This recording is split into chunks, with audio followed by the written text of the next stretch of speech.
আজকে আমি আমার ফ্যামিলি ট্যুরে বেরোয়েছি, সেটা রংপুর বিভাগের পীরগাছা একটি উপজেলা।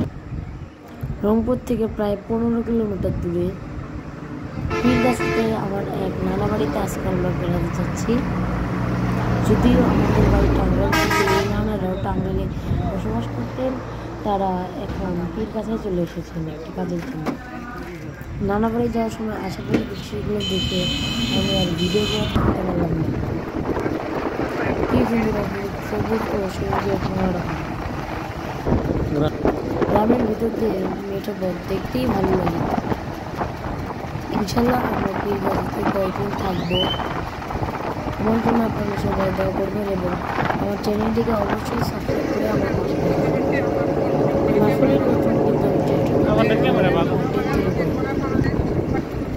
অবশ্যই আমার জন্য দোয়া করবেন।